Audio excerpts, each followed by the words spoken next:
Finally, it feels good to be back. Pull up a chair, Yes, episode sir. 61. We are live. Blessed and wonderful, little gloomy, but still beautiful sleepless Saturday afternoon.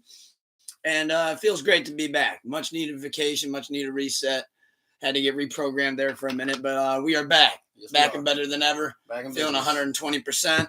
Yes, Before I dive into recapping my vacay, obviously, you know, it's been a vacation for you as well from the show. So how have you been since we last saw the people and touched on the simulation? been good, you know, just working, staying busy, getting through the matrix. One Hell day yeah. at a time. You got Crown Jewel on in the background, by the way. We're not just staring into an abyss, so wanted to make that clear. But let's just dive right into it for those that don't know. It is to my left, I got the great co-host, great super fried Snuka off the top rope. Let me shake the rust off a little bit.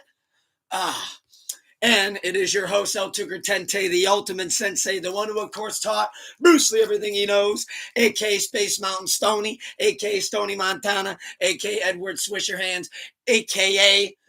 the great, let's see, what was I going to say? See, I had to shake the rust off a little bit. The great one, you know who it is. I got him on my shirt. Got to shake the rust off, but it feels great to be back. Just you know what to do. Don't call me broke or sad. It's Mr. Keep the Love High. And the motherfucking hate low, baby. You know what it is. And we've been past 10, 15 seconds, so I think I can say fucking now. Yep. But no, it feels great to be back. As you can see, a little rusty. I wasn't giving no intros on vacation. I think wifey would have killed me. Probably. But went to all 4 parks. Would not have ended well. Had a great time. Got to ride the Tron ride at Magic Kingdom. That was awesome. That was a great experience. Love how they kind of got you like harnessed in. It literally feels like I was on a bike. So I kind of got that feeling that you get. Yep. So that was dope. What's good, good brother Doom? What to do? And just the overall park experiences went great. I got to ride the Flight of Passage twice at Animal Kingdom. Got to ride Space Mountain twice at Magic Kingdom, which was dope. Yeah. Space Mountain Stoney got to walk right on Space Mountain, so that was pretty dope. Got to. It was a little gloomy when we walked into Magic Kingdom though. And like I'll be posting a lot of pictures on my Instagram and even some stuff on TikTok as well. It looked like Ohio Fall Day. But, it was like Ohio Fall Day out there. A little bit, yeah. A little bit. And like I like the way the fog was like covering the castle. I was like, that's kind of a cool look. Yeah, that's dope. And that was dope. And it wasn't too hot right at first either. It didn't get hot till like halfway through the day. But Animal Kingdom, that was probably my favorite park. I just love being around. Like I think that'd be your favorite too. I mean, even the detail that they have there is absolutely incredible. And this was my 3rd time going too. And like, I think this time I like got to really appreciate the parks a little bit more, like more so, or like the first time I went, I'm like, I don't even know where anything's at.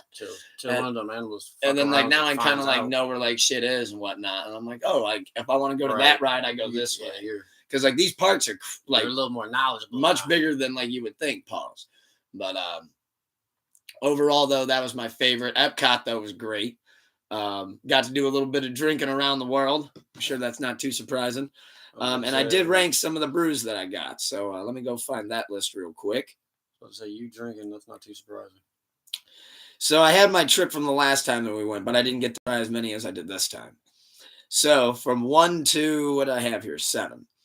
I go with the German prickly pear number 1. 1, 2, 7. Yeah. I went with the German prickly pear number 1. Prost. For number 2, I had the Mexican craft beer. And that I thought that's literally what it said on the thing too. Like it had no fancy name. I'm pretty sure it was just a Dos Equis though, but that was really good. Number 3, I got the Norway. It's spelled ass with just like 1 extra A at the beginning, but it's actually pronounced aus. So I had the Aus Pilsner. That's not spelled ass. That was number 3. Number 4 was the Peroni draft from Italy. Thought that was really good. Number 5 was the Parisian Cosmo slush, which was a combo of vodka and rum and a slushy. And that was over in Ratatouille land, so that was in France. After that was the Delirium Red Fruit Ale, which was an IPA from Belgium. Now that's where it got a little bit rough.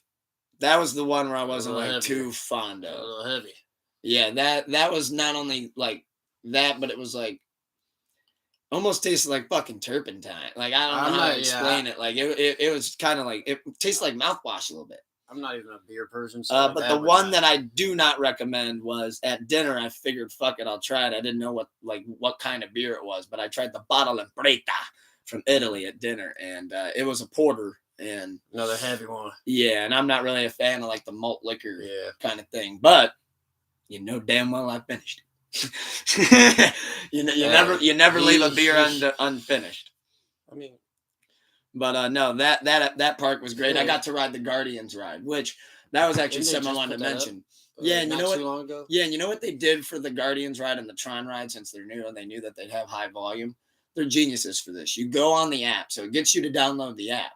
And then when you download the app, it'll tell you that you can because it's only a virtual line, which means you key yourself in the virtual line, and then you wait till the notification goes off, and then call yourself through. In 3 minutes, like, all right. Yeah, like be ready. It's like around 6 o'clock. You're for 6:15. Yeah, guys are 6:20. This is 6:30. Yeah, that's dope. And you only get to do it once, which means like you can't just key yourself throughout you get one time key once you ride it. It's blocked.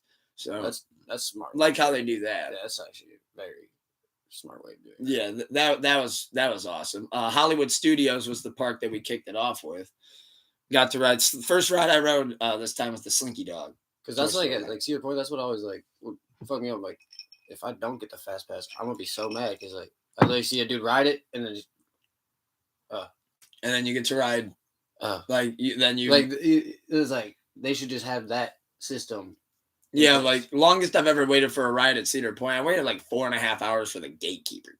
And it's just like, goddamn. And guess what? At the end of that day, guess how many rides I rode? Like 3.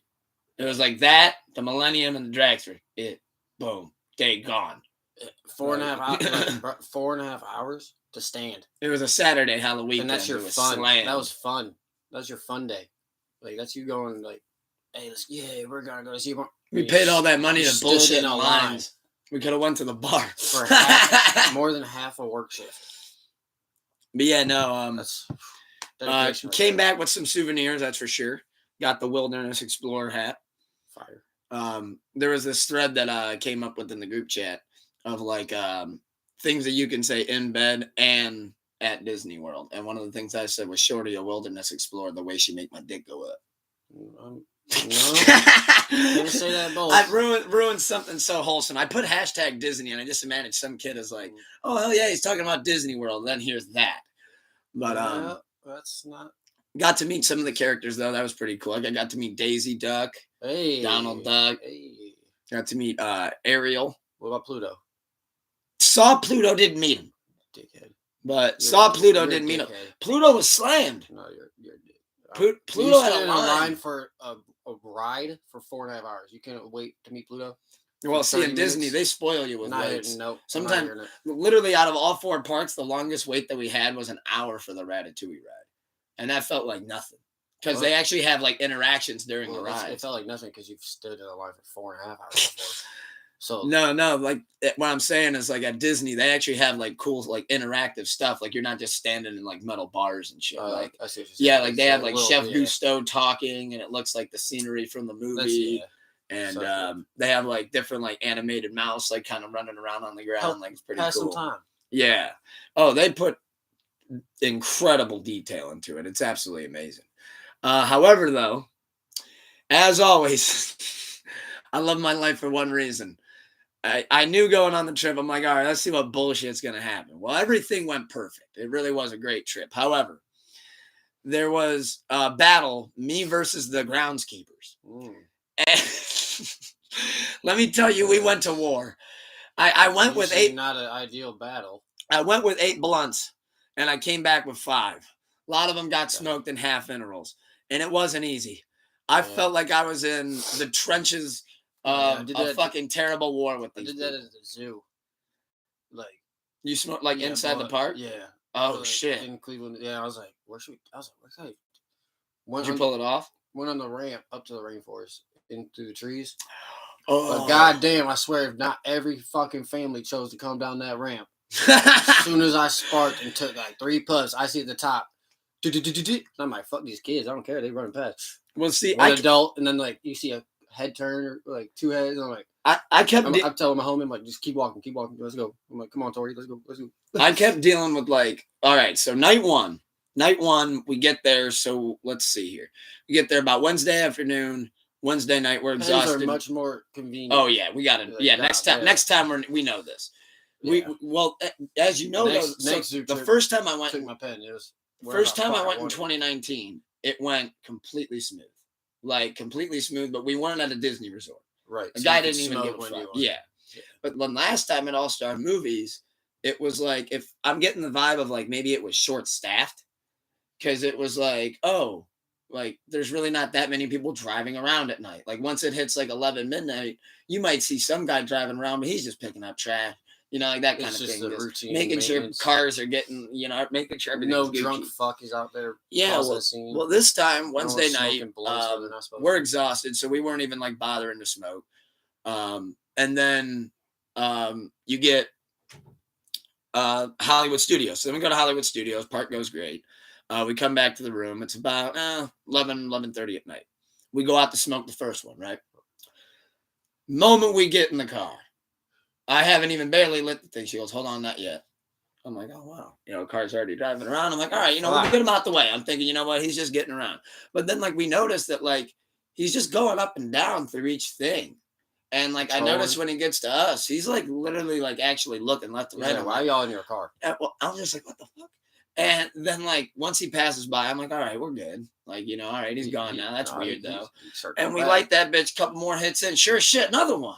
I'm like, are you fucking kidding me right now? So, like, you know, we're kicking back the seat. They sending out the patrols. Like, whatnot, yeah. And, like, finally, she gets a little paranoid. So we came up with this idea. Well, I came up with this idea of, like, all right, like, you get your hits in now.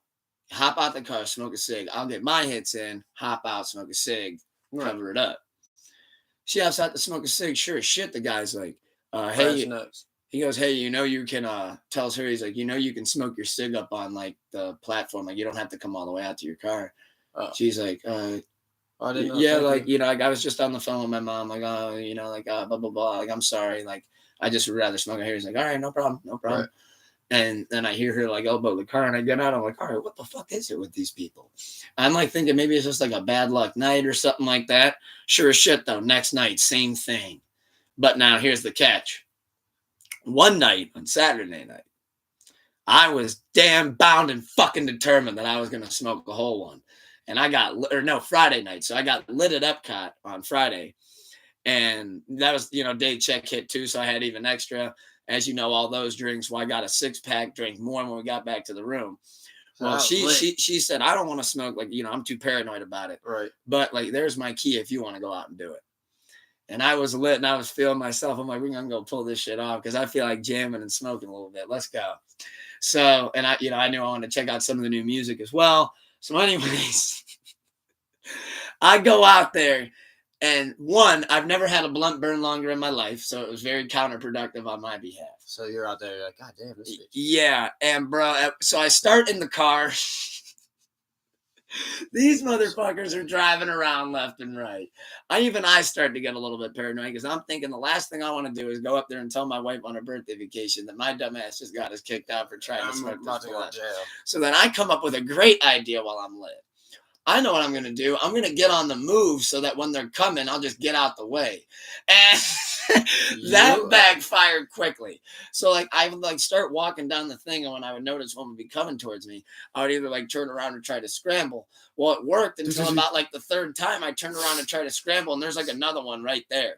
So I'm, like, trying to, like, tuck it under the armpit. I'm, like, dipping. I, like, kind of tried to, like, kneel and kind of squirm into a bush real quick. Like, I walked in between two cars and, like, kind of slithered into a bush real quick. Pull a peeping Tom. I look like a crazy fiend. But then when I come out the bush, because I wait like a minute, I'm like, all right, I think they're just like kind of passing by, like it's whatever. I come popping out of the bush, family of 4. And there's fucking 2 kids. There's like a boy and a girl, 2 kids. They're probably like, I don't know, 8, 9 years old. Dad's got a fucking shitload of luggage and whatnot. He's trying to carry one up there and he's dragging one. He's got the wife dragging another one. And here I come popping out of the bush with this little ass roach that I got left. So I'm like, bam, step on it, light a cigarette. And I just imagine that dad being like, come on, I thought this place was supposed to be free of this. Dude, I looked so fried. And then, like, after that, And I'm sure when you were had to light a walking, cig, like, and it just trying to was- be nonchalant, you weren't. You made it probably so much worse and looked so awkward. and looked rather so than high being- and just looked so fried. Yeah, instead of just walking natural, being like a Oh random my person. god! Like that dude's fucked up. Like I don't even want to deal with him. But yeah, no. So needless to say, the Disney Resort groundskeepers are like the DEA. Like literally, I felt like I was about to get hit with a RICO charge from one of these guys for just trying to smoke. And then, God forbid, on park grounds, if you try to light a cig, just a bunch of fucking Mickey Mouses jump out with batons and just pow, pow, pow, beat you down. Dude, Epcot park's huge. I'm like, where's the designated smoking area? They pop They out go, the oh, it's sewers. just the one out front. Just the one out front. By the time I'm to the back of the park, I'm a fucking mile away, literally. Like, and they what come are out you the talking tunnel. about? They out the tunnel. Why are you here, bro? What are you doing? I just fixed that light over there. Pah! And they jump up, start fucking clubbing my shit. Yeah, we got a rat over here. We come feed every night. Yeah, so what the fuck? For everybody going to Disney World that's like, can I smoke? Let me tell you this right now. With a pen. With a pen, and if it's a blunt, you're risking a lot. Good luck. Good luck. Yeah. I went for it one time. I never went for it again. It was a headache. Yeah, man. I barely even got to enjoy it.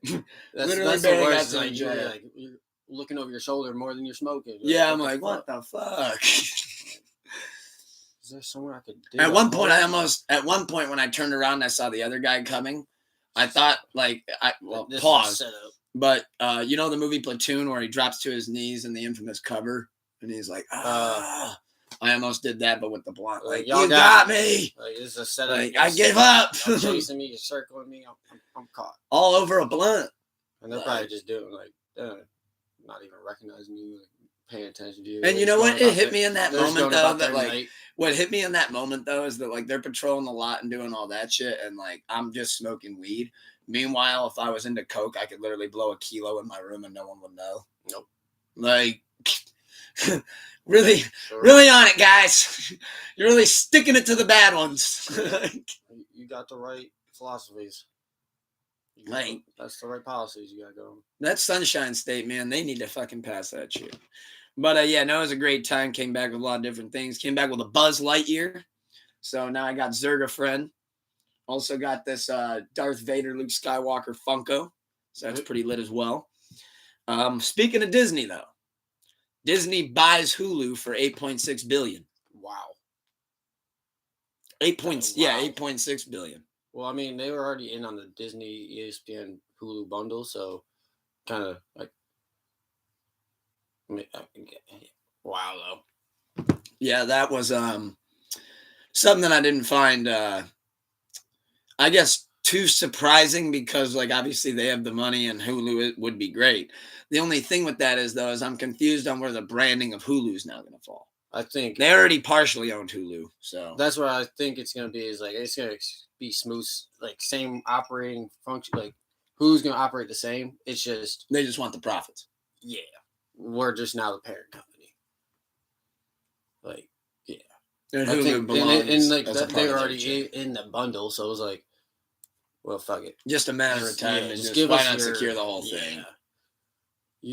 People get Hulu because they're getting a Disney and ESPN bundle. I literally use my Hulu rarely, but I use my ESPN Plus and Disney, so I have Hulu. Yeah, I mean, I use Hulu Live TV all the time. I know right now we're watching this on Peacock, but I use that all the time. I actually just watched Guardians 3 finally on Disney Plus as well. Watch that when we got back. I love that movie. I thought that was great. Thought that was really good. I didn't think it was better than the first two, but I did like it.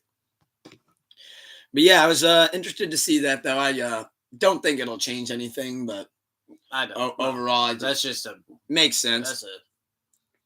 That's like a power move. Like in the speaking of streaming services, though, so that's a W for Hulu. However, HBO Max kind of took a little bit of an L.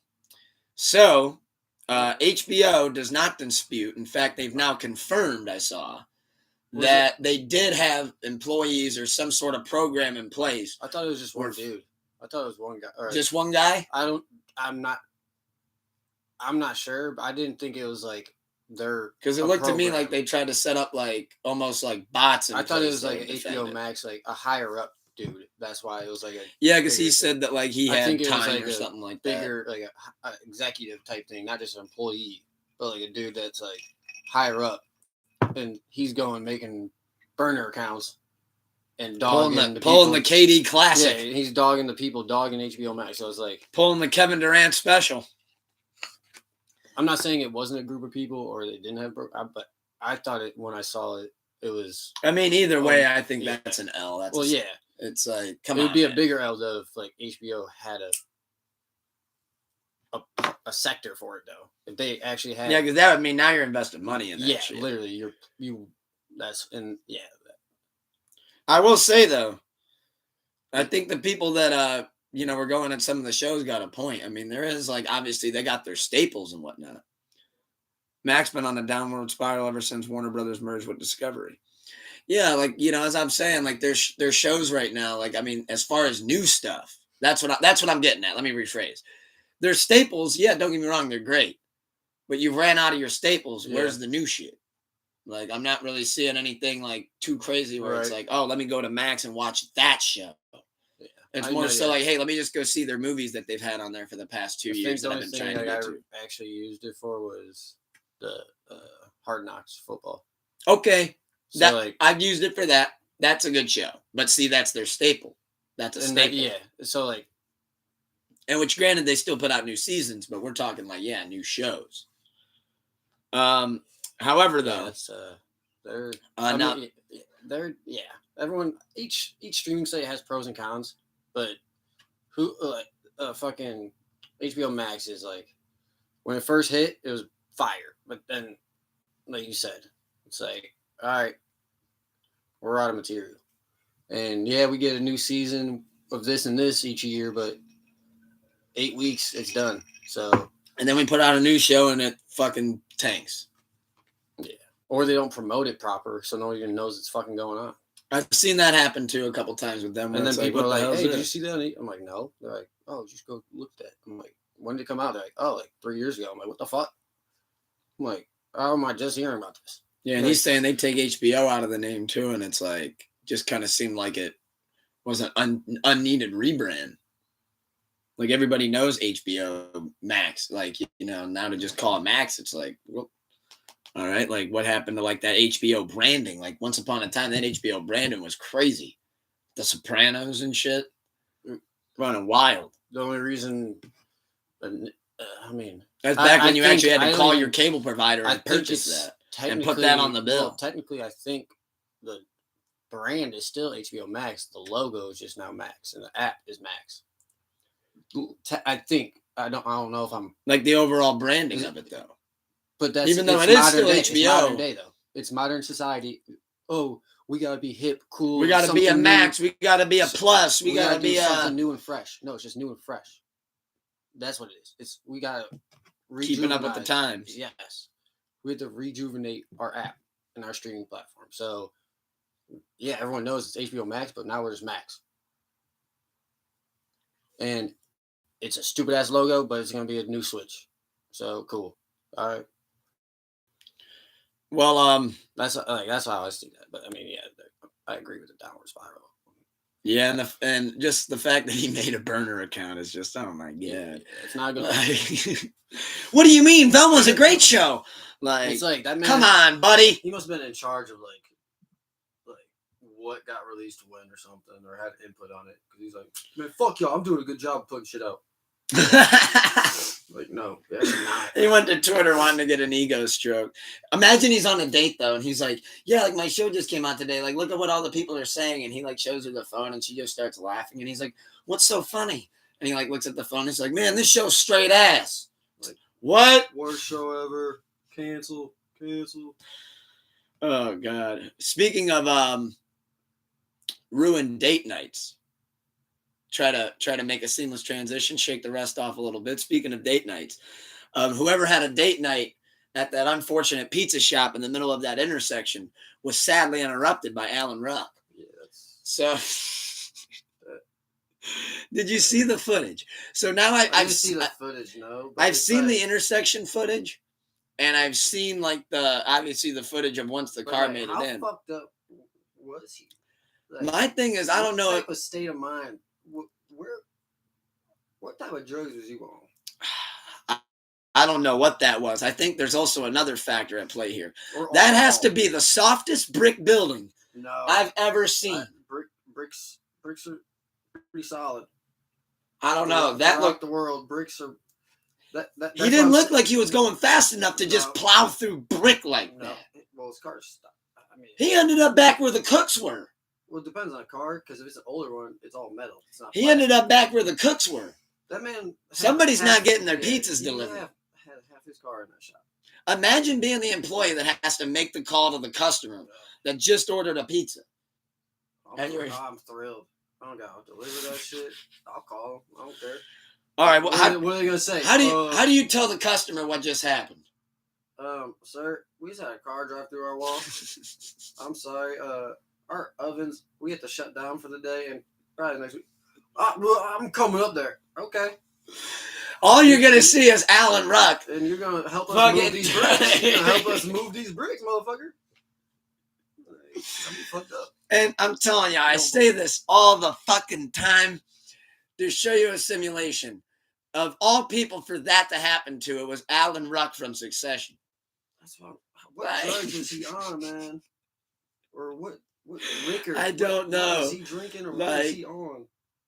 Maybe he thought he was in like an arcade scenario. He was so drunk. And he's like, I can plow through shit. He was like Wile E. Coyote. Like, that's the fake one. I've never seen somebody take drive-through to heart. He said, yeah. Or do you think he was mad? Like, curbside. What if it was a Little Caesars and he wanted a hot and ready pizza, but it was like cold and you had to wait 10 minutes? And he's like, oh, okay. Wait till you see this. No, he said, wait till you see this. His girl was like, you're going in to get it. All right. Bet.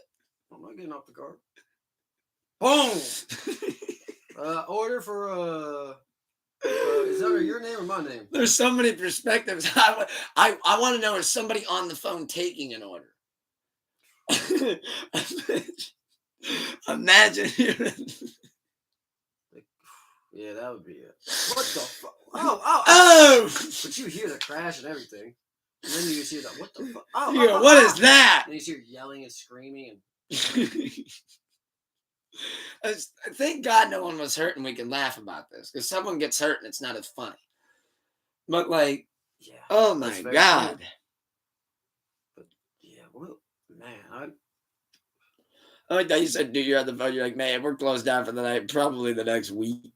I mean, that's a big ass wall. We got a lot of remodeling we got to do here. We no longer have a front desk. Yeah, we only have a drive-through. We have a hole. The Kool-Aid man came through here. See, that's what I'm saying, though. And like in the intersection, so for those that don't know, Alan Ruck goes blasting through the intersection, and someone just pops his shit. But when they pop his shit, I respect the fuck out of this next move. Instead of like, acknowledging that you just got T-boned like a motherfucker, he never lays off the gas. No, and I'm impressed by that because that's not easy. Because, I mean, he's clearly flying. I imagine he's listening to, like, the fast part of Freebird. He's, like, listening to the outro. No, he's, like, ripping a heater. I think he's on, like, 7 grams of mushrooms. And he just goes, boom! And the car redirects. And here's this brick pizza shop. And he just goes, boom! I literally think he was on so much shrooms or acid. He didn't even know he got hit. Imagine being the guy that's going through the intersection. He didn't even know he got hit. And then the next thing he's like, oh, I'm at the pizza shop. Imagine the guy that T-boned him. Like, what? I want to know his view on this now. He hits him and probably's like, fuck, man. Why did he do that? It's that dude's fault. It's not the driver's fault. But now is it? If I'm a cop, I no longer know if I can put full blame on this guy. Because Alan Ruck is blowing through this red light. It's Alan's fault. That's what I'm saying. The other guy, yes, he's flying. But that plays the other factor of, like, this dude slams into him. I have a green light. And he's, like, probably in the car, because he slows down. He stops in the middle. Right. So he's looking, he's like, oh, fuck. And he's probably like, what? He'd still go. Boom! And he watches him take that pizza shop out. He goes, what the fuck? I thought it was like some 16-year-old or 14-year-old kid that took his mom's car for a joyride. Now, that's another one. Imagine it's like a Succession fan, and he's like, oh, God, I got to see if this guy's all right. And here comes Alan Ruck just hopping out of the car, and he's like, Alan Rock? Like, are you good? If I'm ever in an accident and it's not my fault, I'm immediately asking for the ambulance. I'm hurt. I'm hurt. Hey. Bro, I need to make sure I don't have a concussion. I'm not whiplash. I gotta make sure my spine's good. You know, I gotta say, Alan Ruck shows you why he's such a great actor, because he's committed. He's committed. No. I've been T-boned before. I don't think I would have had enough in me to be like, fuck it, push the car. I don't think he knew, bro. That's how much acid or shrooms he was on. He was in his spaceship. He's like, ooh. And he's like, oh, that was a bump. Oh, shit, I'm in the pizza store. Can I have one large? Sir, oh, my God. You drove through. Can I have 2 large pepperonis? Like, this man's gone. He's like tripping. He is well, Alan Ruck, I'm a fan. I might have to go check out the show now. I got a newfound respect for you, buddy. On a serious note with that, though, whatever he was on, don't do that and get behind the wheel. Drive safely. Yeah. If you get T-boned, probably just stop and be thankful. I don't really know if I think he proved revving on the gas is probably not the best call. I don't think any sober person gets T-boned and just acts like you didn't. That's all I'm saying. What if, like, okay, before we leave off on it, I got so many questions here. Especially because so he's obviously aware of the pizza shop once this all takes place. I don't think so. But then I think once he's in there and stops, yeah, he's like, "Oh, pizza." What about when he finally learns? I think that's when he's aware he's in a pizza shop. Oh shit, pizza. What if he finally learns though? Like, yeah, and by the way, you got T-bone too. I got T-bone. Like where? Like when? Like how bad? Dude was going like 40. You ran the light. I did. And you never hit the brake. You just kept going. I wasn't even driving. I just imagine he's just blacked out. Just pull me closer. Time driving. I was flying. I was on my boat. Like, what do you mean? Yeah, so you got off that boat 6 hours ago. How long was I driving around? But Alan Ruck, really glad you're okay. No one was hurt. Besides that pizza shop. That pizza shop took it off. If you're a fan of that pizza shop, you're gonna probably be waiting a little bit to get another one of those pizzas. You have to go to the other side of town. Yeah, you're gonna have to go to the other side of town. Good luck. Keeping my mental notes here for the timestamps. There we go. All right. So now to pivot. Wanted to talk a little bit of sports. Figured we'd dive right into that one because obviously in the past 2 weeks there's been a lot of big sports news going on in the world. Yep. Now, even though I didn't get to tune into much of it, I did keep some updates throughout my vacay. Congratulations to the Texas Rangers for being the 2023 World Series champs. Yay, go baseball. They beat, I believe, the Houston Astros. Yes. And I think they went to, how many games was it? How many games did it take to beat? 5 games? No, I don't think it was Houston. I think it was Arizona. They beat Arizona. Oh, yeah, they beat the Diamondbacks. Yeah, they beat the Diamondbacks. Houston was the round before. Yeah, so they beat the Diamondbacks. Yes. Congrats to the Rangers. I didn't realize that they were powerhouses like that, but I guess they never lost either a home or a road postseason game. They were undefeated on the road. They found the groove at the right time. Yeah, because I know going in, they were the underdogs, I'm pretty sure. I mean, not highly favored, at least not on DraftKings. Well, yeah. Because I think they had somebody else on the over. But then the Texas Rangers just showed out. They got hot. However, though, I did just want to mention that briefly. The next thing, though, I did want to talk to you about because you know how I feel about the one player, but I'm curious to see what you think about what happened. So for those that don't know, in the NFL world, Jimmy G on the Raiders and Desmond Ritter on the Atlanta Falcons have now both been benched. How do you feel about it? Good call, bad call? I think that's seen it coming. I think that's the right thing to do if you're those teams in the positions you're in. Desmond, he's shown flickers of he can be a potential good to great quarterback in the future, but I also think he could use or take like a backseat and see someone else and be like, all right, let me learn and observe. Okay. And then Raiders, they are completely switching house. They got new GM, new coach. Yeah, they fired Josh McDaniels. New offensive coordinator, I think, or defensive coordinator. They brought in like 2 new people. I think it's coach and offensive coordinator, defensive coordinator. But like new house basically. So it's like, hey Jimmy, like you're not even throwing the ball to fucking Devontae Adams, bro. Sorry about it, but we're gonna see what this kid can do. Well, now you know how I feel about him. I don't think they ever should have signed him in the first place. I think that he should have just been left to rot in the free agency. I think that he's a cancer behind center. And I think that what happened as far as Jimmy G production, they had coming for him because he's not a good quarterback. Anytime you go up on him in points, he continuously shows you that he does not know how to play under pressure. For them? Because I know Jimmy was hurt at least 1 or 2 weeks, but I'm not sure. At least I forget. I'll take a look. Because I want to say it's like. I was about to say, who are they? Because I will. Let me say this. I don't agree with the Desmond Ritter benching. I don't agree with that one. I fully agree with the Jimmy G. So Atlanta's rocking with Taylor Heineke. That's their backup. But that's a solid part. Like as opposed to Desmond Ritter, he's been doing pretty good. Yeah, he throws his picks and fumbles. But those are turnovers. That's cost games. As a rookie, I get it. You're going to do this, but all right, we threw you to the fire. We let you out there, but you haven't shown week to week that you're trying to limit those turnovers. You're still doing these bonehead ones. Just take the check down. He does have a knack for losing those snaps. So now it could be like a wake up call for him. Just 1 week. We don't know. But it could be like, hey, bro, this is the NFL. You can't just go out there and not produce and expect to start. Like, yeah, you're a rookie, blah, blah, blah. Yeah, like you said, he has his flickers, too. I mean, and that's why, I think maybe why I'm so bitter about Ritter is because I got him in one of my fantasy leagues as my backup, and I watched him fucking now get benched, and I'm like, damn, he really wasn't that bad of a backup, and I'm going to need him in an upcoming week because Patty's going to be taking a bye week. But Artie Smith, I like him as a coach, truly. He knows, like, all right, it could be more detrimental to him if I leave him when they're playing. Because then his confidence is going to get all the way blown out.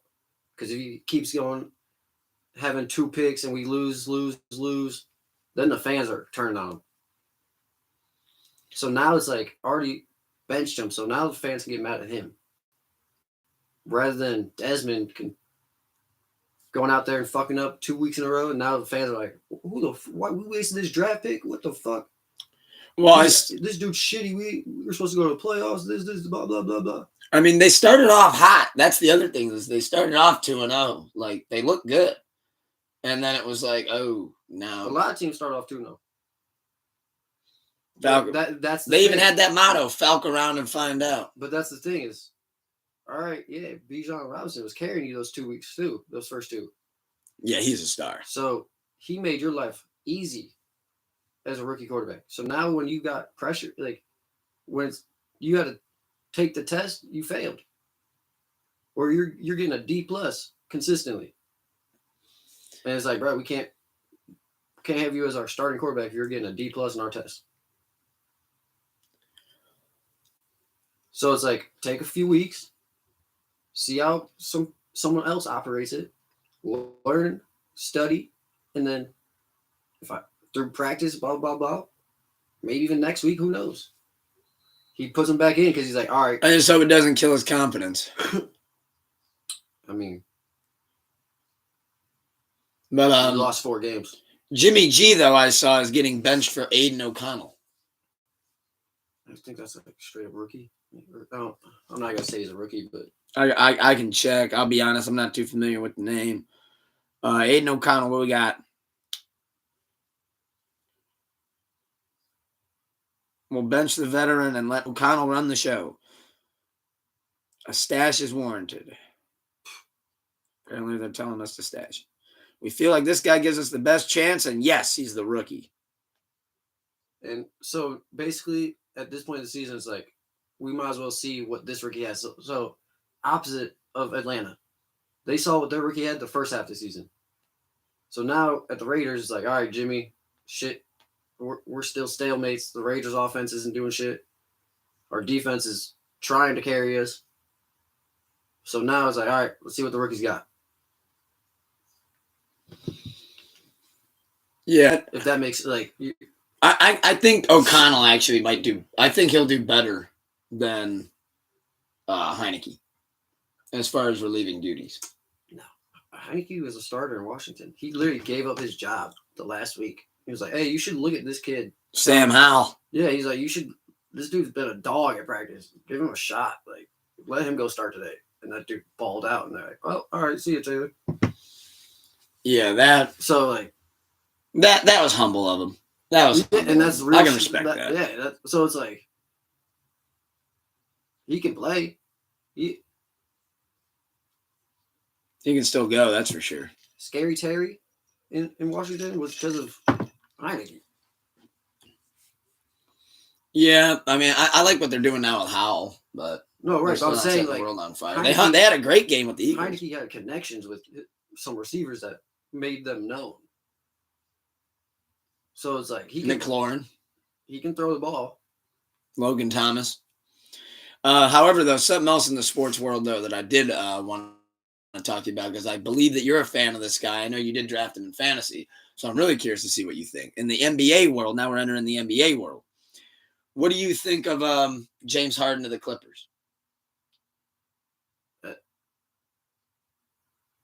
It was a shock. Not like a shock, but like it was like, wow. You think it's a good fit? Yes. I think it will be. Oh, we're going to have fun here. I think it's a fit he's comfortable with going to and actually saying, all right, I got other ball players around me. And I fuck with Russ from back in the day already. I got chemistry with him. So I know he's a hooper. He a dog. I can come in and fit in. But also they know I can come in and take over a game. So it's going to be – it's like when the Suns, Devin Booker fucked up this early in the season. He's like, I don't know how they're going to guard all of us. It's like, you play defense. But Devin Booker was just saying how they have him, Kevin Durant, fucking – they traded for – what's his name? Fuck, they have like 4 stars though. On Clippers? No, the Suns. Oh, yeah. Because Devin Booker, before the season started, they're like, oh, like, it was the new now you got another battle in the West. Yeah, we're fine in the West. It was like, hey, that's great though for the Cavs in the East. We'll take that all day. Exactly. Like, but I think he's that's a place or like a team where he's gonna be accepted by the team, but also he's accepting the team. Like, I'm coming to play with y'all. I'm not here to take over y'all. But everyone knows James Harden can put up 40 if you want to. PG can put up 40. Kawhi can put up 40. So now it's like, hey, we just gonna go out here and ball. We're just playing pickup games. It's like back in the day now. Like we out here hooping. Now, my take on it, which is why I said we're gonna have some fun here.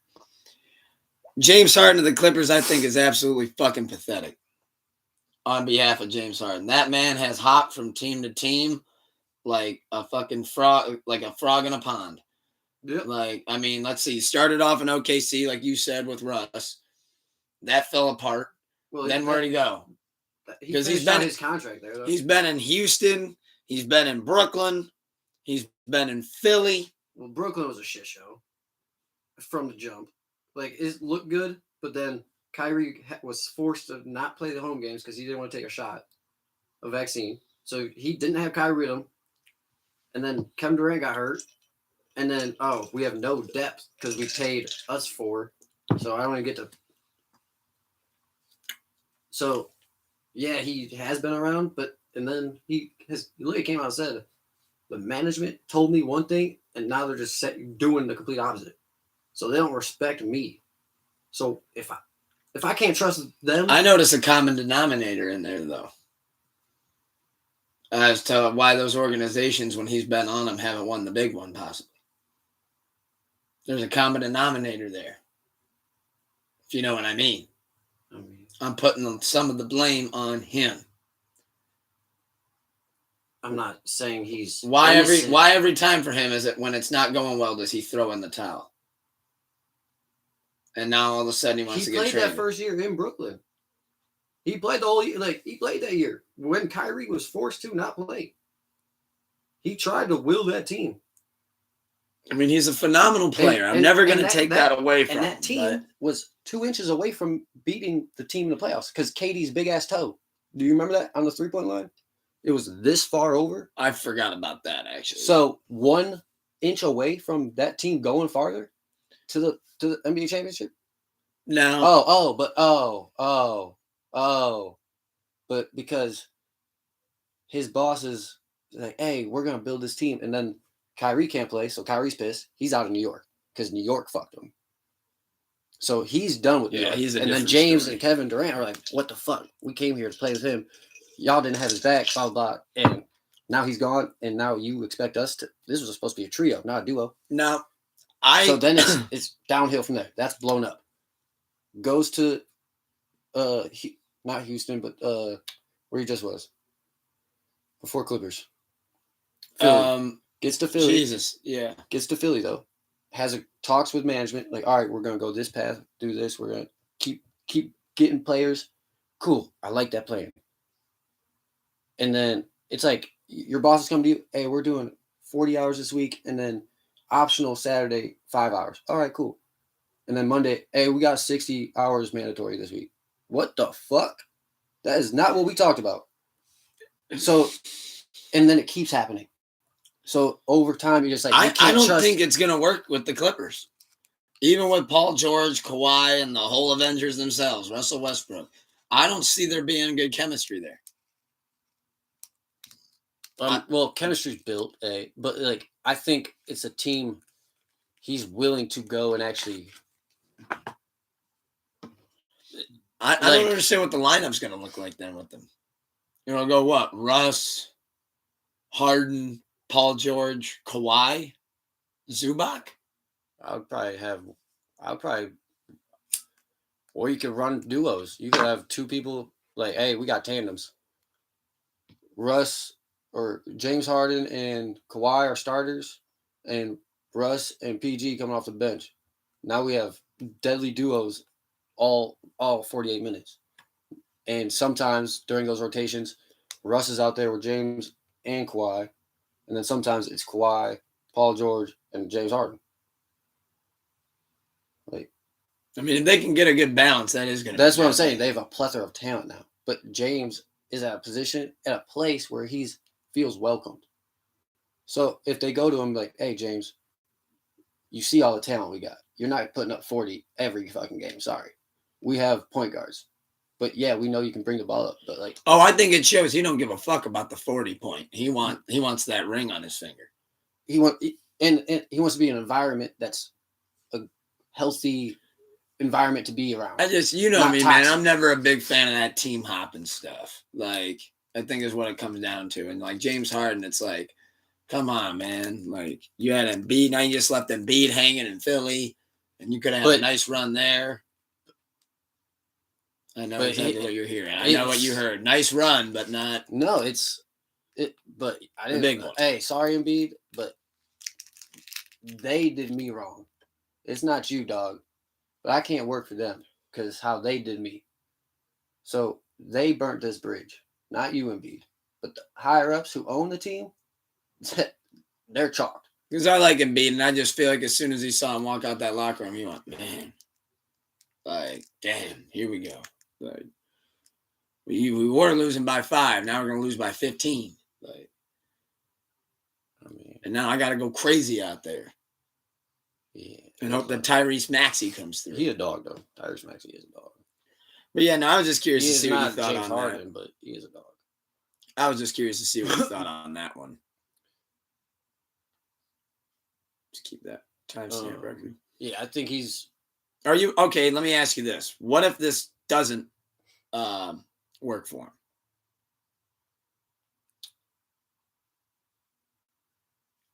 him? Like, say this doesn't work. Because Well, people remember they want that to work this year. But- so how far do you think so- they go this year? But that's the thing is like I don't think James is. He's at a place where he can be himself and happy again. That's where I'm getting at. Is James like, yeah, he wants to win, but he also doesn't want to be miserable every fucking day he's at work. So now he's like, all right, yo, I know we're expecting this, but let's say we don't win it. Yes, that's their goal and that's their plan. But if they don't, it's not like he dreaded the whole season and now he has to dread the whole next season. It's like, hey, yo, if we get one or two more pieces, we're there. And now there's excitement, a spark, energy. Oh yeah, that Western Conference is crazy right now. But with you James got the Harden, Mavericks, like, you got you got the Mavericks, you got Clippers, you got of course the Lakers, you got the Suns, you got some good Grizzlies teams there. when Ja comes back. Maybe. Yeah, especially with Marcus Smart going on. though Marcus Smart's been doing great. They started like 0-6. Oh, and you got the Spurs who are starting to get some heat. They started off a little rocky. I love how my Blazers players fell through for me too. Simons and Scoot, they both got hurt. Damn. Yeah. He's hurt. That's okay though. We got 2 IR slots for a reason. Ha ha ha. He's like, yep, those are both filled. Originally we only had 1, and then year 2, I'm like, yeah, it's basketball. We need 2. So to pivot into another different topic, another different subject I wanted to bring up. Thankfully, nothing too much craziness happened in the music world. However, though, there was new music that came out last week and new music that came out this week. So let's dive headfirst into the reviews, shall we? Let's start with albums of last week. I know Brent Faiyaz dropped an album, which I thought that was good. Added a couple off of it. Wasn't my favorite Brent by any means. I'm going to have to probably go back and listen a little bit more. But I did add Forever Yours, Outside All Night, and On This Side. So I did like those 3, but not my favorite Brent by any means. I saw that, what else dropped album-wise? Mariah the Scientist dropped a new album, To Be Eaten Alive. Love the record with Thug on there. I got to go back and give that a thorough listen. Damo Genesis and Grey Matter dropped an album, What Don't You Get? I thought that was really solid. I love Damo. And, Mike Posner and Black Bear dropped their Mansions 2 collab. So that was pretty dope. I added options off that. Yeah, that was a nice little collab that they did. Dug that. Let's see what else we had here. I think that was it for albums that I noticed from last week. So my highly recommendations from last week. I got 3. Highly recommend you check out Ill What I Bleed by Kid Cudi. Thought that was a great bounce back from his past couple singles. Thought that was awesome. Brick by Brick by Conway the Machine of 1-2. Thought that was amazing. I highly recommend that. But the best record I think to come out last week was Asteroids by Rhapsody and Hit Boy. Proving again why I do believe that she is truly the best female rapper in the game. I mean, she's absolutely incredible. The bars were immaculate. I was bumping that a couple different times on vacation. That was one I couldn't wait to. I had to hear that right when it first came out. Also, October Gems playlist. I do have that uploaded on my Linktree now if you want to go check that out. It'll be on there until the November playlist goes up. Then let's dive into this week's music. Let's do... You want to start with albums or singles? I haven't been listening. I didn't check out much new music, so it's up to you. Well, we'll start with albums. I know you like Jeezy a lot. Jeezy dropped a 29-track, no feature album. Jesus Christ. That's from the vault. I might forgive, but I don't forget. I added 3. I added Trust No One, I added Sad, and I added Everything About Me Is True. I'm gonna have to go back and listen, but overall, I was not a big fan. I'm not a big fan of like 20 plus tracks. So you could split that into a 15 and a 14. Album's like an hour and a half. So what? They're all like 2 minutes. Well, there's no features, so there's some of them that go by quick. I'm just like there's some of them that I'm just like the person like go for a minute. 15 now and like 6 months drop the other 14 rather than 29 at once. Oh, he had the Cannon's arm. That's so, like It's too much at once. Like, Yeah. I'm not playing through 29 songs straight. I'm sorry. And like, I love Jeezy, but I can't do it respectfully and actually say I listened to well, each song. see, I was surprised because when I saw it, I'm like, all right, maybe he's back in the bag. Like, what are we about to get here? Also, another note that Doom mentioned to me in the chat was it's like 90% produced by Justice League. So, like, a lot of the beats sound like, he just kind of went back and maybe modified it a little bit and said, hey, I made you another beat. And, like, I love Justice League. Justice League's amazing. But it just seemed like if that was the theme, like you said, to have, like, a whole Justice League produced thing, dude, give us 12. Give us 12. We can do 12. 12 Jeezy tracks. Sure, why not? You know what I mean? Like, that's what I'm saying. It's like 29. It's too much. Like, it's almost a turn away. Like, damn, 29, like, commitment. And a lot of the tracks have the same theme. And like, they try to count me out, but I'm back. Which, obviously, that was kind of like the theme of it. Like, I might forget, but I don't forget. People will count me out type shit. Didn't intend for that to rhyme. But what I found interesting, though, was I went into that album with very somewhat high expectations. But then I went to listen to T Grizzly's T's Coney Island album. Now, immediately, I love the cover art. Thought the cover art was dope. Show you that. And I was like, all right. And I saw the features on here. A lot of big names. You got 21 Savage. You got Chris Brown. You got Machine Gun Kelly. You got Finesse 2 times. You got Chris Brown again. And then you got YBN Corday. Corday on a track. But my thing with that is I went in with pretty much no expectations. I was like, all right, here's a T album. I like T, but I'm not like a big fan. I would go as far as to say this is his best work yet. In my book. As a casual T fan. I mean, from the intro, I love the way he came in, Ain't Nothing New. Thought that was a great intro. And then the outro, Charles Brown.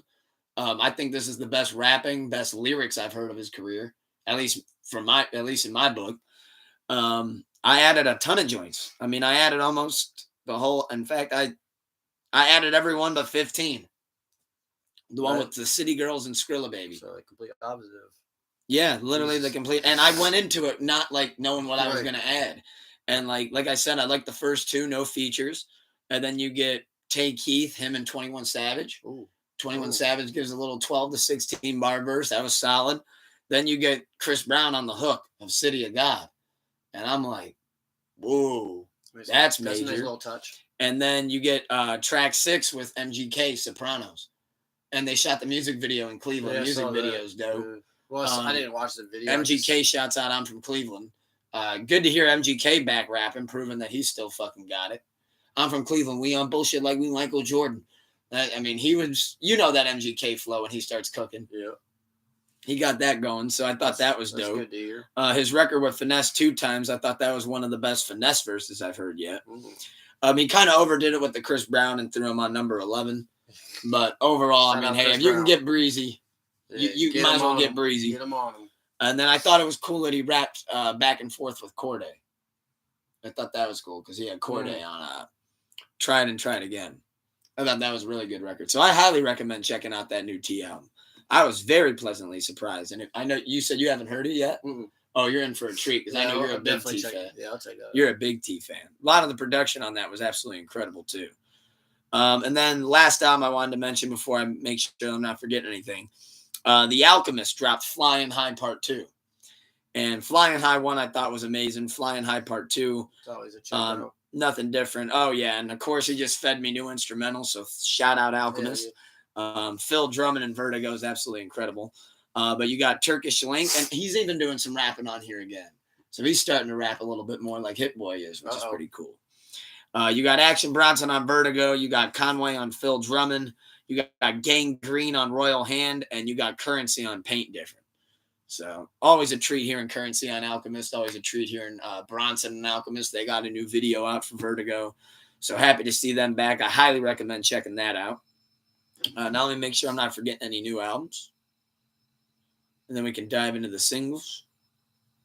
Marshmello dropped a new album, but that's not necessarily my lane. Robert Glasper dropped a new album. That's worth checking out. I just haven't yet. You got Eminem dropped Marshall Mathers Expanded Edition. Now, for those that know, Buckshot, I don't really think is like a super unreleased joint because I'm pretty sure I've heard that before. I just forget where I've heard it. But he did have that on there, and then he put out 5 instrumentals: the Survival instrumental, Berserk instrumental, Monster instrumental, Rap God instrumental, and Headlights instrumental. And those instrumentals, I don't know if I'm going to touch, but did see that he dropped that. Mahid Jordan dropped Good People album. I haven't checked that out, but I most likely will. And I do believe that does it for new albums. So on that note, let's slide down and over to singles. Let's kick off singles. Megan Thee Stallion dropped Cobra. Dropped the video with it as well. She's back dropping music. I enjoyed it. Wasn't the biggest fan of it. I enjoyed it, but I wasn't like the biggest fan of it off rip. I know Wifey liked it immediately, but I mean, I'm not gonna say I dislike her or like her. I don't really listen to her stuff unless it's on, but it's not my cup of tea, really. I would say. Yeah, I mean, overall, it was just good to hear her back. She addresses a lot of the stuff, obviously, too, which she got pretty personal on it, and I thought that was pretty dope that she went that route with it and actually, like, you know, just didn't go straight to a shake your ass record, I guess you would say. Yeah. I mean, it's still got that kind of vibe to it, but she also shows you how well she can actually rap, because I do believe she can actually rap really well. Olivia Rodrigo dropped the new single for the Hunger Games movie coming out called Can't Catch Me Now. Thought that was pretty dope. You said fire. You heard that one? Same. Yeah, I thought that was a good record. Enjoyed that. I like Olivia, though. Beatles dropped a single, Now and Then. I know that sounds crazy to say. But we were able to use AI to finish the movie, to finish the song as well. That's corny. Y'all corny. Overall, corny. I thought it was all right. That's but a cash grab. I didn't add it. That's a cash grab. All the other Beatles I love, but I left that one hanging. They're not even here to reap the benefit. Like, yeah, their families, but like, did we really need that song finished by AI? No. And you got, Paul and Ringo, but like you said, though, correct. They had Lennon's vocals. I just wanted to hear it once, just kind of see how it would go. But no, nothing to write home about. Kid Cudi dropped a new single with Pharrell and Travis Scott, so another single for Insano. He dropped At the Party. I dig that a lot. Yeah, that demo was made ages ago, so the AI was to separate Lennon's voice from the mix. But yeah, as far as the Kid Cudi single with Pharrell, with Skateboard P and Travis goes, I enjoy it. I added it. Kid Cudi, I actually tweeted his pen gets underappreciated, and he retweeted it. So I was happy to see that he got to receive that love, because I do believe that. And Ill What I Bleed, though, has been one of my favorite Cudi joints to come out in quite some time. You got Sierra dropped a record with Lil Wayne and Chris Brown, but because it's Sierra, I will not listen to it. I saw Kid Leroy dropped a record called Bleed. Nav dropped a song called Baller. Me and Doom went for it, but I just can't do it. Lucky Day dropped a new record, That's You. I like that. Thought that was good. Yeah, Nav. I can't do Nav, man. I just can't. He looks like one of the villains out of Five Nights at Freddy's. I just can't do it. You got Armani White dropped Two Front Teeth, which I thought that looked cool. Kodak Black, Too Icy. Or Too Psy, whatever. Looked like he was trying to say Too Icy, though. You need fucking a translator to hear that, man, sometimes. Doughboy dropped Ain't Bout None. Got to show Cleveland love. I did like Ain't Bout None. I think Doughboy's been dropping a couple cool singles. Always got to root for Doughboy. Got to root for the land. Green Day dropped a new record called Look Ma No Brains, which I actually haven't heard yet, but I just added that. And looks like that's about it singles-wise. Benny the Butcher. Highly recommend checking this out. So, produced by The Alchemist, Benny the Butcher dropped a new single featuring Lil Wayne called Big Dog. Listened to that about 5 times already, getting hyped for the pod today. Love that video, love that record. Think Wayne had a great verse as well on it. Wayne over Alchemist, I think we need more of that. Yeah, I'm with that. I mean, I think we need more of that. And great to see Benny get that look because he did get a Wayne feature before, but like it wasn't like it didn't feel like this. Like this feels like all right. Like He didn't get the recognition for it. yeah, this one's like wow. Like this is a single. This isn't like just on the album. Like this one really standing out, and the way they shot the video, I thought was great. Kind of gave me the same vibe of like the video when Pusha T and Kendrick did "My Name Is" or Nostalgia. Kind of like when they did that video, kind of gave me that kind of vibe to it, kind of gave that feel, kind of that aesthetic of the video. Okay. So I thought that was dope. So on that note, I do believe that ends off on the new music. So that leaves us with one last subject to talk. Let's talk a little pro wrestling. What I've been staring at the whole time? Yep, well, we've been watching that in the back, dying to give you guys updates and having to bite our tongues. So now we can finally do it. So to kick off, let's talk about what we've been watching. We've been talking about a little Crown Jewel. Been watching some Crown Jewel. It looks like they're finally getting ready for the LA Knight Roman match. However, though, I have been watching since the beginning. I came in a few matches. You came in one match in. You came in. Oh, shit, I didn't. Wait, no, you two. Yeah, I didn't see Sammy. I forget who I came in. Yeah, you didn't see Sammy, but you saw. I forget who. Yeah, no, I'm trying to remember. Well, to share our picks, let's start with that. Let's go. Let's lead with that. So you said I didn't see the Fatal Four. Excuse me. I'm good on that actually. You didn't see the World Heavyweight title match as well. And I don't think you saw the Fatal 5-Way women's match. You came right after that. So, for the pre-show, it was Sami Zayn versus JD McDonough. You said Sammy. I said Zammy. I'm pretty sure everyone knew it would be Sammy. Sammy won. Yep. Then to kick off the show, it was Seth Rollins versus Drew McIntyre for the World Heavyweight title. I had Seth Rollins winning. You had Seth as well. Drew did put up one hell of a fight, but Seth won it in the end. He's got a good run. Damian Priest then ran down the ramp like he was going to cash in. However, Sami Zayn jumped out, threw him off, threw him into the ring post, took the briefcase, hopped into the crowd, and ran off. He said, "This bitch is mine." So that was cool how he kind of pulled that skirt on him. There was the Fatal 5-Way match, which was Raquel, Nia Jax, Zoe Stark, Rhea Ripley, and Shayna Baszler. Mm-hmm. Rhea Ripley retained. Looks like it continued the feud with Raquel. However, I had Rhea, you had Raquel, but you did mention that feud with Rhea. So you got you shot 50 on that one. I knew some fuck shit in my head. Now this one was a curveball for the both of us. Cena versus Solo Sankola.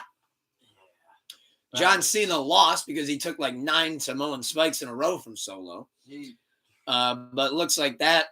He definitely put. And then he was going out of the ring, and that kind of looked like a moment like he doesn't know how many of those he's got left.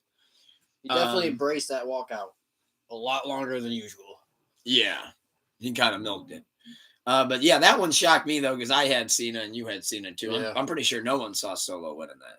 Solo better thank him though for helping put him over. Yeah. And then I saw you had in the Io Sky defending her championship against Bianca match. Yeah. You said first got Io retains, which I had Io retaining, but you said Bianca wins and gets another run. Now, I did say that I thought that one would be very hard to predict. Bailey came out. And very hard to call. And they debuted Kairi Sane.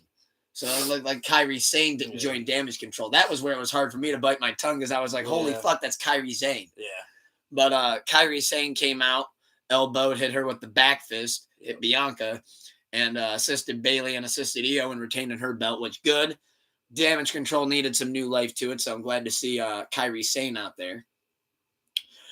We just ended up watching these past 2 matches, too. You had Rey Mysterio versus Logan Paul. Yeah. Now, I said that one we differed on. Well, Logan used brass knucks at the end. Yeah. I figured he would win with some dirty-ass move. But I had Logan, you had Rey. And I'm assuming now what they'll do for like a no DQ stipulation, kind of like I said, I'm thinking maybe they'll do like a ladder match at like Survivor Series for the belt. I think that'd be pretty cool. Yeah, because Logan's dude, like he had a little guy on the side, like his friend brought him brass knucks. His podcast buddy. And then he got him knocked out of his hand or whatever. And he was trying to go get him back, and I forget who out of LWO hopped over and stepped on him. It was like Santos. And the dude ran, and he picked him up, and when he went to go chase him, he put it on the mat. It's like, you fuckface. Like, But, so Logan was able to get him back, and then... Yeah, I kind of had a feeling Logan would get that dub, especially when he called him out at the end of the boxing match. I'm like, you're trying to make this like a global thing. Like, and he's been, posting all the TikToks on it too. So I'm like, oh, wow. Like, that match actually had incredible build to it. It did have great, like, drama and publicity for it, but I think I hopefully it didn't ruffle feathers backstage for how Logan was in boxing. He does his prime business, and then he's able to call out Ray for a belt after his boxing match, and then just show up and get a belt.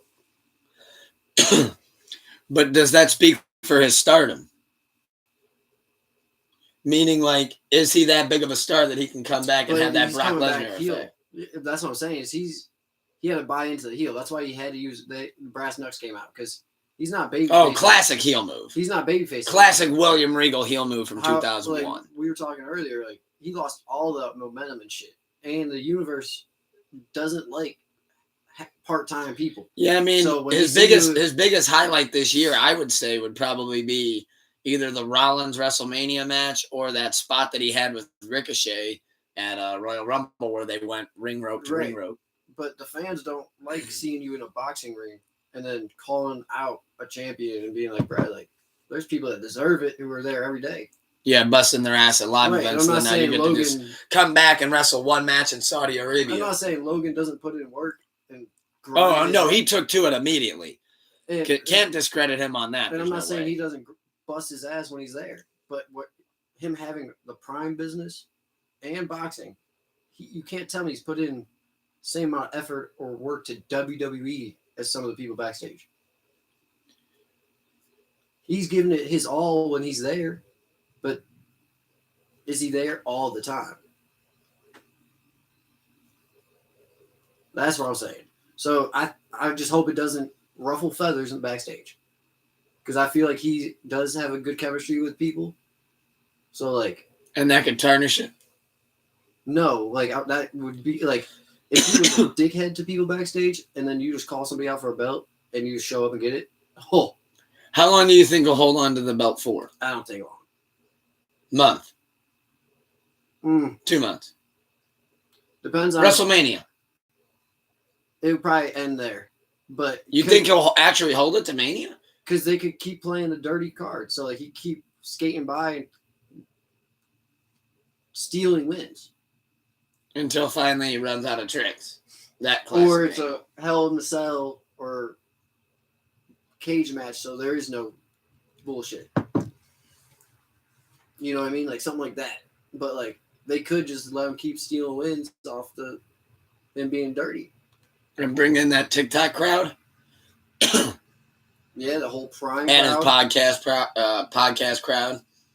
Yeah, so I mean, you know what the WWE motto is. Does it put asses in seats? Exactly, and that's why I could.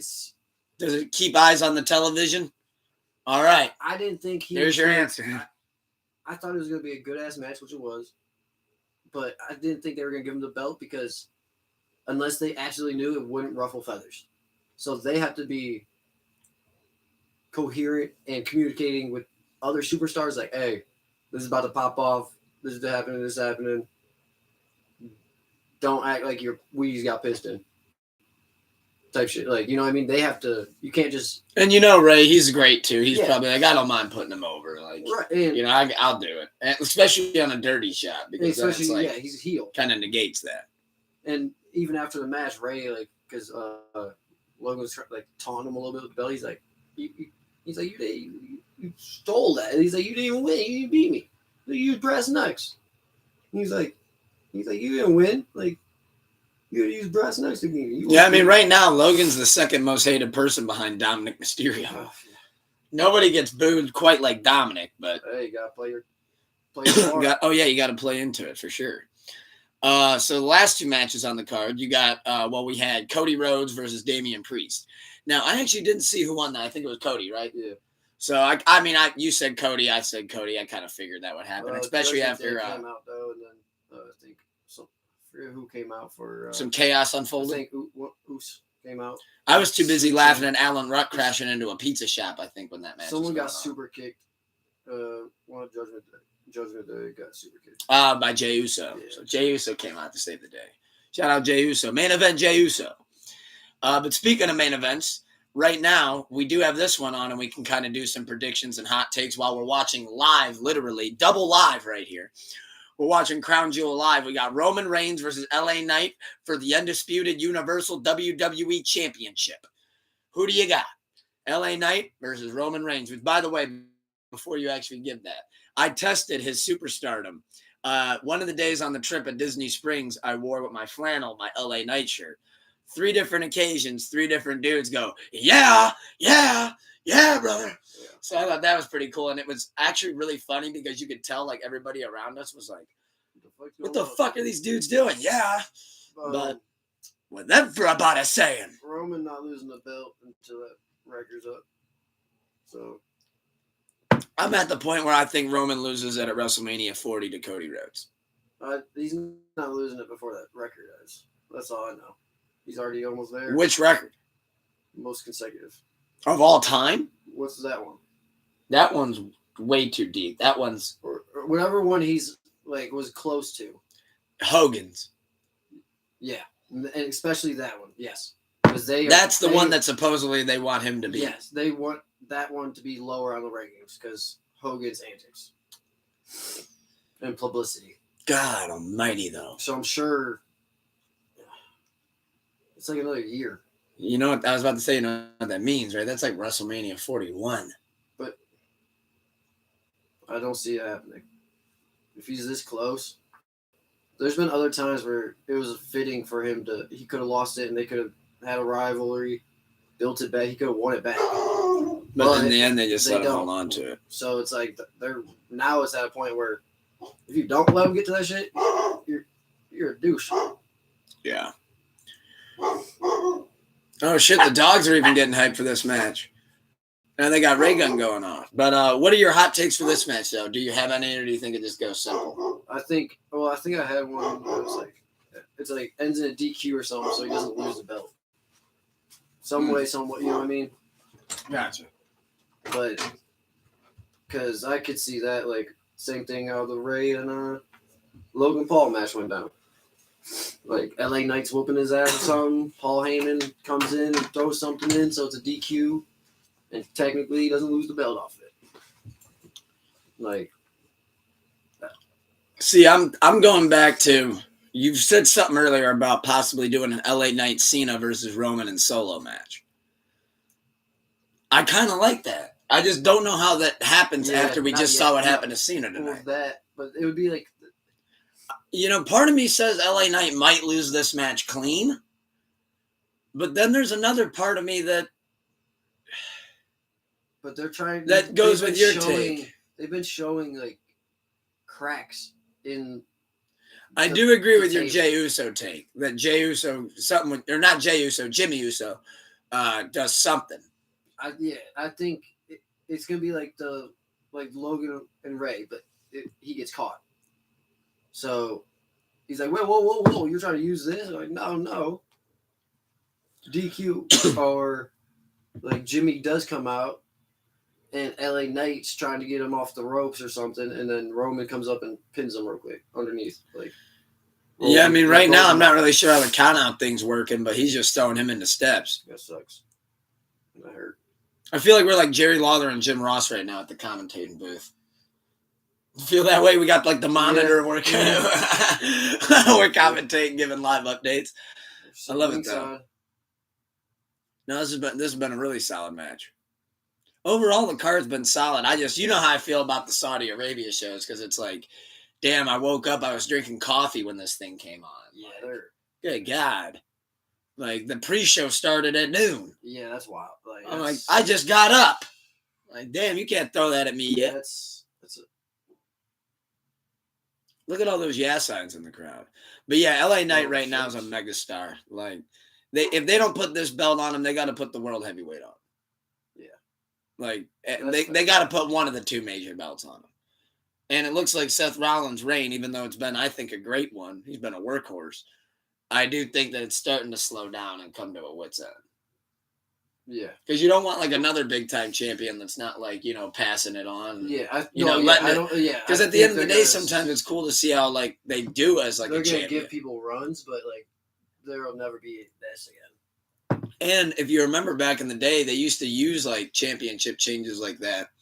Because when you're a champion, you cut a whole different style promo. You're no longer chasing. Yeah, you got it. You got to be that guy. Now you're defending. Yeah, you got to have it. Yeah, like that's why Cena was always so great at that. Like he made that title look like you'd have to fucking take it off his dead body. Like that type of shit. Like remember that's when he would do that. And if you want some, come get some. And he'd throw the belt down and be like, oh shit. But no, overall, I just think that, you know, I don't like it when all right, Gunther, he's another one where he's held that damn Intercontinental title. Like, all right, he already broke Honky Tonk's record. We can pass this thing on a little bit. But to who? I wouldn't mind seeing Gable. Him and Gable had a great match together. But maybe he's not ready for the mic. So, like, Gunther has a good personality where he doesn't have to talk that much. But he can deliver shit. I mean, he's a great wrestler. No doubt about it. I mean, he even got into so much better shape since his NXT run. But overall, I just think that I mean, he's held the belt now for some crazy amount of time too, longer than the Honky Tonk Man, and it's like well, that's cool, but like, you know, and like you said now, like I guess like the talent pool. The thing with me is like the talent pool's there, but maybe their mic skills, like, you know, so they can't switch it yet, or they're waiting for a good. Well, Gable's got good mic skills, but he is part of a tag team, the Alpha Academy, and it's like they probably don't necessarily want to break them up yet because Gable does have a good he can't be an Intercontinental champion and in the fucking tag team at the same time. He's not one of those type of people. But I love the potential of Gable. I'd love to see it. But overall, though, any last hot takes before we touch on one more thing and get out of here? Nope. Who knows? Maybe it'll unfold as we're still alive here. But last thing I wanted to mention to pivot into AEW, they did just have a great main event on Dynamite, or actually on Collision on Saturday. I was watching this. It was one of our rest days, so you already know I was having a few in the room watching. We had pizza in the room as well, and chicken tendies. We actually ended up watching Halloween 2 later that night, but as you can see as well, I do have a haircut. Did get a little cleaned up before leaving for the trip. But AEW Collision had a great main event. You had MJF versus Kenny Omega. You had the Devil versus a wrestling god. They put on a 5 out of 5 main event, one of the best matches I've actually seen this year. MJF retained, and I love that feud of MJF versus the World they got going on over there. Just wanted to shout that out real quick. But in the AEW world, the big news that we have at play as of this week, as of a couple days ago, it was made official, is that Ric Flair has signed a multi-3-year deal with AEW, and his Woo Energy will be distributed throughout every single arena. Is this real? This is real. Wow. This is real. Pen to paper, this is real.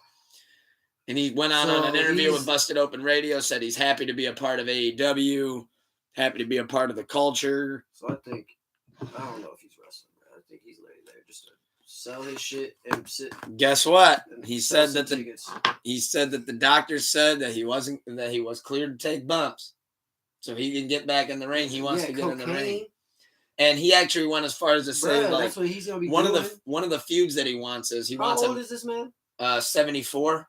He wants a match with MJF. Or 75, I think, but he wants a match with MJF. And MJF was like, what, a buried alive match? Like, Woo! Good old Ric Flair getting out there. He's out of breath after one of those now. And when he got in the ring, he did. He gives you when he got in the ring, he can't give you 2 no more. And, dude, how he debuted was as a surprise gift to Sting. It sounds like a police siren that's dying. He gives you woo and then woo, woo. He's got a pacemaker in too, which is the craziest fucking thing. But it looks like he might actually have a match with Sting. That might be Sting's last match because Sting announced that's a good match for them to do. Okay, Sting announced that he's retiring next year at AEW Revolution. And it looks like his last match. Well, right now he's got a 6-man tag coming up at Full Gear November 18th, which I'll be buying that. I'm looking forward to that pay-per-view. You got Edge, Adam Copeland, my bad, and Darby Allin and Sting versus Christian Cage, Luchasaurus, and Nick Wayne. So that'll be pretty cool. Yeah. Oh, yeah, they actually got a good build going for this pay-per-view. However, though, Ric Flair, I saw this meme and I thought it was hilarious. So they always do this picture-in-picture for their commercials, where it'll be like, and right at the most exciting moment of the match, we're going to this commercial and picture-in-picture. And somebody was like, asterisk, Ric Flair dies on AEW programming. Yeah. And we're going to Domino's, picture-in-picture. Yeah.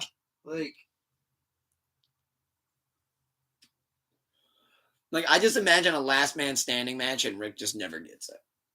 Yeah, that's bad. I love Rick. I just don't know what he's doing. The man is 75. He's also had like 5 retirement matches. And he's gone through a lot of injuries. He retired the first time against Shawn Michaels. He retired the second time in TNA. Then he retired a third time. So is he just going to go out and slap people in the chest and run out of breath? Woo! That was his thing too, man. It looked a little off. Like he went up to Sting and he was like, ah! And like, because he can't bend his elbow anymore, bro. The shit's locked up.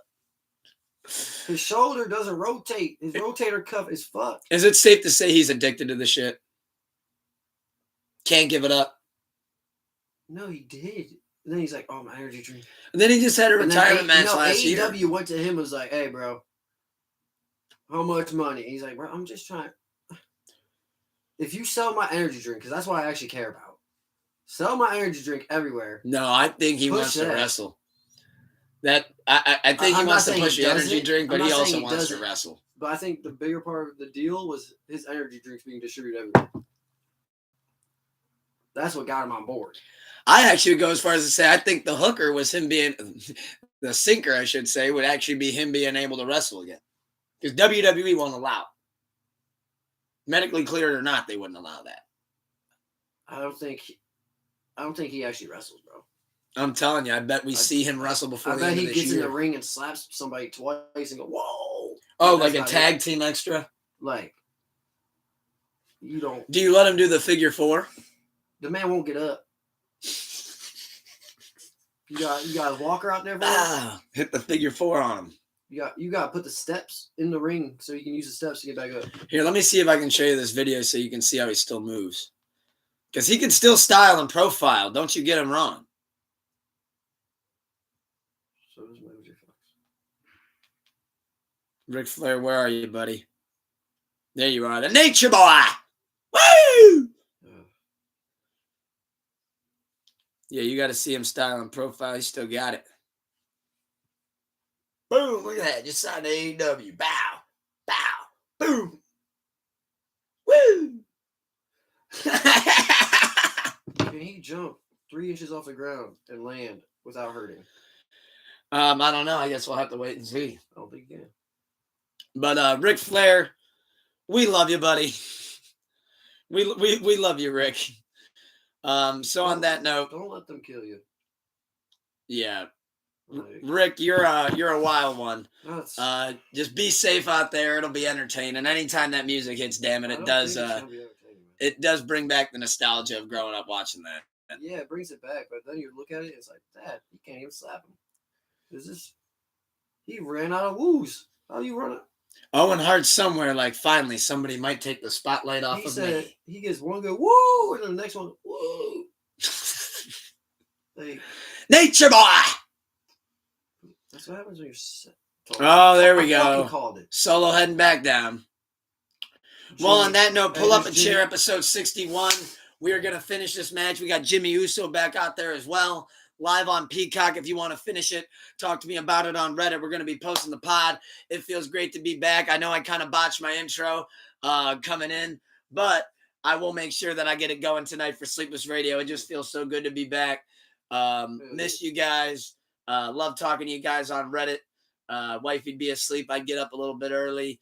If I happen to, I'd go outside, smoke a heater, see what you guys are up to. And thank you guys for not forgetting about us. Thank you, Snuka, for pulling up a chair. On that note, is there anything you'd like to say before we head out? Stay blessed and less stressed. Keep the love high and the hate low. We will see you tonight for Blink 182 versus Limp Bizkit, Sleepless Radio, episode 166, winners bracket. Me versus Danathan Daly. I got Limp Bizkit. He's got Blink 182. 14-round showdown. Who do you got taking the dub? That's gonna Limp Bizkit. Interesting. Reddit polls were saying Blink 182 is going to eat me alive. Yeah, but I think you're. But that's just because a lot of people also hate Fred Durst. And they don't dig deep into the catalog. Like, Thank you. They know like 3 Limp Bizkit songs. Like, Eminem hated them. Fuck them. Meanwhile, I'm like, nah. Let me show you. Yeah, I mean, they poked the wrong bear for sure, but yeah, Blink 182. It's going to be tough. I think it's going to be tough. it should be a battle for sure. Feels great to be back. Obviously, I'll be going live at about 7:40, 7:45 for a little pre-show action. Play some pre-show bops. Looking really forward to it. And on that note, I got to get to the store. I got to get some grub in me. Keep the love high and the hate low. And we will see you guys later. Peace. We were in sync on that.